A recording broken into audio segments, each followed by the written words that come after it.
Hi, இன்னைக்கு நம்ம என்ன மேக்கப் பார்க்க போகிறோம் அப்படின்னா, ஒரு பியூபர்ட்டி ஃபங்க்ஷனுக்காக நான் பண்ணின மேக்கப் தான் இது. இவங்களுக்கு அல்ட்ரா ஹெச்டி மேக்கப் பண்ணியிருந்தோம். அந்த ஸ்கின் ஃபினிஷிங்காக நல்லா க்ளோவாக காமிக்கிற மாதிரி நீட்டாக அழகாக பண்ணியிருந்தோம். இந்த மேக்கப் வந்து இவங்களுக்கு எந்த ஊரில் வச்சு பண்ணணும் அப்படின்னு பார்த்தீங்கன்னா, திருச்செந்தூரில் தான். திருச்செந்தூர்லேருந்து யாரெல்லாம் பார்த்துட்ருக்கீங்கன்னு சொல்லி கமெண்ட் பண்ணுங்கள். யாரெல்லாம் திருச்செந்தூருக்கு வந்திருக்கீங்க அப்படின்னு சொல்லி கமெண்ட் பண்ணுங்கள். இவங்களுக்கு வந்து நம்ம வந்து ஃபஸ்ட்டு ஸ்கின் எல்லாமே நல்லா ப்ரெப் பண்ணியாச்சு. அப்புறம் ஹேரையும் நல்லா ப்ரெப் பண்ணியாச்சு. ஹேர் ரொம்ப வெட்டாக தான் இருந்தது.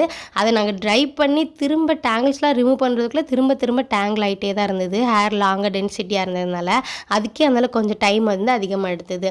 நம்ம வந்து ஹேர் டூ பண்ண போகிறோம் அப்படின்னா ஷாம்பு வாஷ் நல்லா பண்ணணும் அப்படின்னா நம்மளுக்கு க்ரிம் பண்ணுறதா இருக்கட்டும், எல்லாத்துக்குமே வந்து ஹேர் செட் பண்ணுறதுக்கு நம்ம எந்த மாதிரி செட் பண்ணணும்னு நினைக்கிறோமோ அதே மாதிரி செட் பண்ணுறதுக்கு ஈஸியாக இருக்கும்.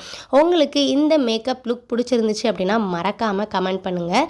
நம்மளுடைய வீடியோவை லைக் பண்ணிக்கோங்க, ஷேர் பண்ணுங்கள் உங்கள் ஃப்ரெண்ட்ஸ்க்கு, சப்ஸ்கிரைப் பண்ண மறக்காதீங்க. உங்களுடைய ஈவெண்ட்டுக்கு நான் இதே மாதிரி உங்களுக்கு மேக்கப் பண்ணணும் அப்படின்னா நீங்கள் ஸ்க்ரீனில் தெரியுற நம்பருக்கு காண்டாக்ட் பண்ணுங்கள். இந்த ஹேர் டூ யாருக்கெல்லாம் ரொம்ப பிடிச்சிருக்கு, அதில் இருக்கிற ஃப்ளாஸ் யாருக்கெல்லாம் பிடிச்சிருக்குன்னு சொல்லி கமெண்ட் பண்ணுங்கள். நீங்கள் எந்த ஊரில் இருந்தாலும் நாங்கள் உங்களுக்கு வந்து மேக்கப் பண்ணுறதுக்கு ரெடியாக இருக்கோம். நீங்கள் அதனால் ஸ்க்ரீனில் தெரியுற நம்பருக்கு காண்டாக்ட் பண்ணி டீட்டெயில்ஸ் கேட்டுக்கலாம். பாய்.